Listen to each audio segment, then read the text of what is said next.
Here's what I know tonight.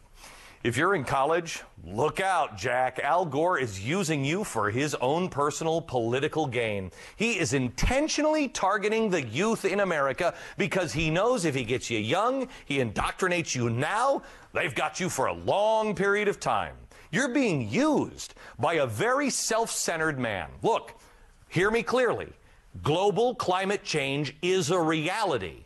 But the agenda being put forth by Al Gore and the UN amounts to global socialism. And that's the real inconvenient truth. Al Gore finally being targeted by the New York Times makes me want to go out and start a styrofoam bonfire just to celebrate. Here's what I don't know tonight. Why did it take the Times so long? It's a year. Joining me now is one of the scientists that's quoted in the Times piece, Emeritus Professor of Geology at Western Washington University, Don Easterbrook, and also Patrick Michaels, Senior Fellow of Environmental Studies at the Cato Institute. Don, let me start with you. You haven't taken a dime, right, from oil? That's right. I have never had any contact whatsoever with any oil company or any industrial firm. My research has all been either government funded or university funded. Okay. And you say that we are on the verge of a global cooling cycle now. Right. My research has been in looking at cycles of climate change over the last 15,000 years, and especially in detail over about the last 500 years.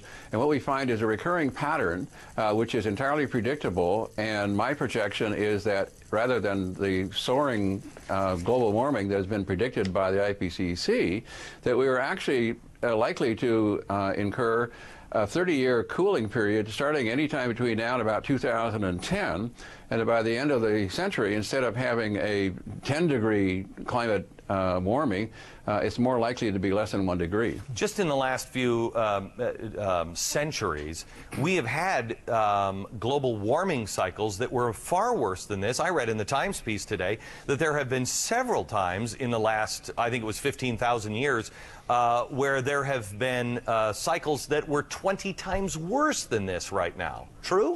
That's correct. Most of those that were of that magnitude occurred about 10,000 to about 15,000 years ago, and the ones that have occurred in the past 8,000 years or so are not as profound as that. The big ones were then, but nonetheless there have been at least 10 times when global warming and the rates of global warming have been greater than we're seeing right now. So Patrick, let me go to you. And the UN, I mean, I've never found the UN a source of credibility on very much, quite honestly, except when I was 6 and I was carrying the little UNICEF box around on Halloween.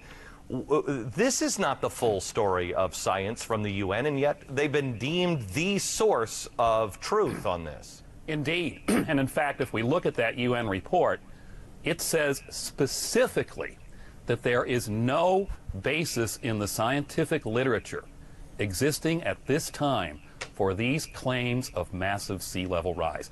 That's the UN saying that. So how come this has been so wildly spun and hype? I mean, I'm telling you, it's an amazing story, Glenn. I challenge you to search through the scientific literature. You know, my heart yearns for reason on this debate, and it is so nice to see, you know, that the New York Times finally comes out and says, "Hey, here's a headline, folks. Mr. Gore is exaggerating something."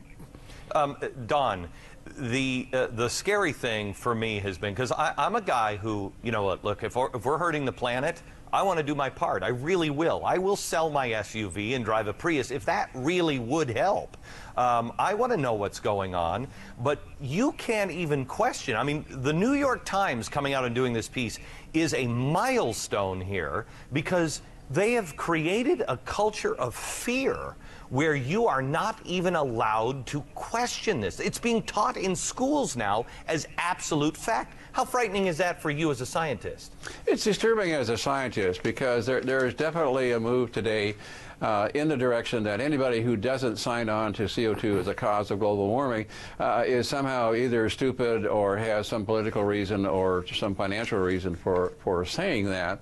And it is true that scientists are being discouraged from putting out anything which is contrary to the CO2 version of global warming. Wait, you say that the CO2 doesn't cause it? That's correct.